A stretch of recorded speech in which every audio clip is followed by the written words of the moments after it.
honorable senadora Nadia Pérez. Bueno, nosotros hemos venido manifestando nuestra preocupación en diferentes espacios, ¿sí? Yo celebro que se haya abierto este espacio, esta mesa técnica, sobre todo porque es un espacio de carácter inclusivo, que es lo que hemos pedido mucho desde las organizaciones de pacientes, ¿sí? Nos preocupa, en cuanto al flujo de recursos, nos preocupa mucho el hoy.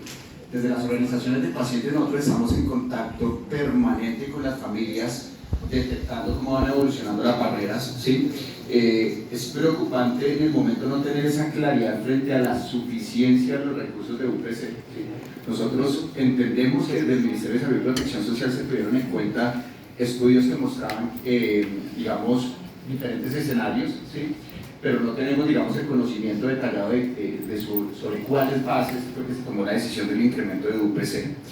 En relación con presupuestos máximos, digamos que no es una cosa menor. Si estamos hablando de un porcentaje que en relación con el total no es muy alto, pero siento que se nos volvió paisaje que seguir en los recursos de presupuestos máximos de manera tardía. Nosotros lo que vemos es que pareciera que los presupuestos máximos se convirtieron como en un mecanismo de retaliación con las entidades aseguradoras, ¿sí? Porque los recursos definitivamente se están girando fuera de los 15 primeros días, ¿sí? Creo que hay una deuda acumulada desde hace rato, y eso de adoptar la política por parte del gobierno, de esperarse al último momento para poder hacer esos giros, finalmente eso no es una retaliación contra las entidades aseguradoras, sino eso es una afectación directa para los pacientes y nosotros lo vemos reflejado en el incremento de las barreras, ¿sí? Eso es muy preocupante. Nos preocupa también mucho, ya pasando un poquito al tema de lo del proyecto de ley de reforma a la salud. En relación con el proyecto de ley de reforma a la salud, hablando particularmente de lo que tiene que ver con enfermedades huérfanas raras, hay un artículo 22 que tiene, digamos, nos deja en cierta forma salvo, podríamos decirlo así, a esta población de pacientes que hoy en día se estiman 92.580 personas, de acuerdo con cifras del Ministerio. Sin embargo, nosotros no vemos por dónde se va a garantizar la sostenibilidad del sistema con más de 10 instancias nuevas que aparecen en el nuevo modelo, con una burocracia enorme que va a ingresar allí y unos costos indiscutiblemente que se van a incrementar, ¿sí? Que hay que solventar por parte del sistema, ¿sí? Tampoco es claro con este artículo 22 desde dónde se van a conseguir los recursos para poder cubrir estos esquemas de atención. En enfermedades raras cada vez los retos de financiamiento son mayores, no solamente en Colombia sino en cualquier país del mundo, y en eso no es claro el proyecto de ley, ¿sí? Creo que hay una carencia importante en ese sentido. Nos preocupa muchísimo el gasto de bolsillo de las familias. Yo creo que uno de los activos más importantes que hemos conseguido los pacientes y las familias en Colombia es esa protección financiera, ¿sí?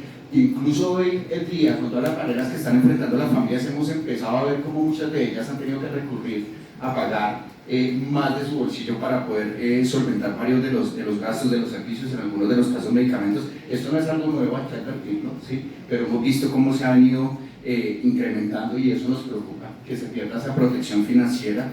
De otro lado, hablando de las fuertes alternativas de financiamiento, nosotros desde diferentes instancias de participación, desde la Mesa Técnica de Enfermedades Huérfanas, hemos venido proponiendo algunos mecanismos innovadores de financiamiento al Ministerio. Si el problema es de plata, hay unos mecanismos ya comprobados y recomprobados que se pueden utilizar para poder garantizar el uso efectivo de los recursos.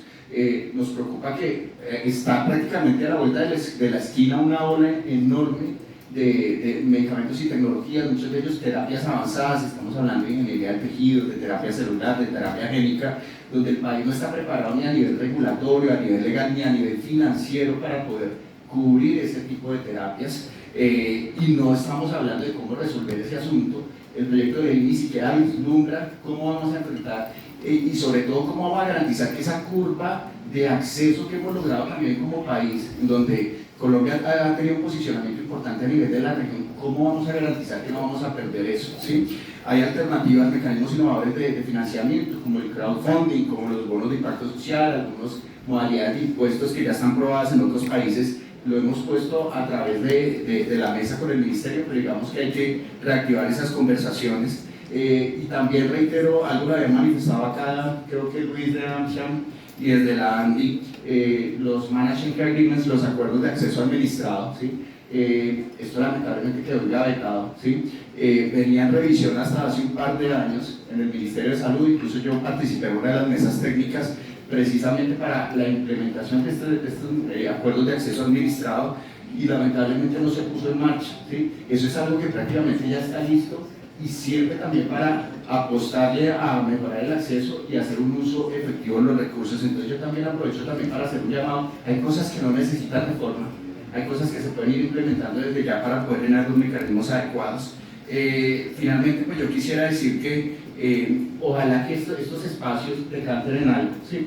No quiero, digamos, y lo expreso también desde FECODE y desde el Movimiento Pacientes Colombia, nosotros hemos participado en algunos espacios, ¿sí?, donde hemos expresado las inquietudes, las preocupaciones, pero finalmente eso no decanta en algunos cambios, en unas medidas que son urgentes en el tema de financiamiento. Aquí la afectación es directa para los pacientes y las familias, y por supuesto para todos los agentes del sector. Recordemos que las familias también que dependen de IPS, de aseguradores, de prestadores, bueno, de un montón de instituciones e entidades se afectan con toda esta crisis de financiamiento.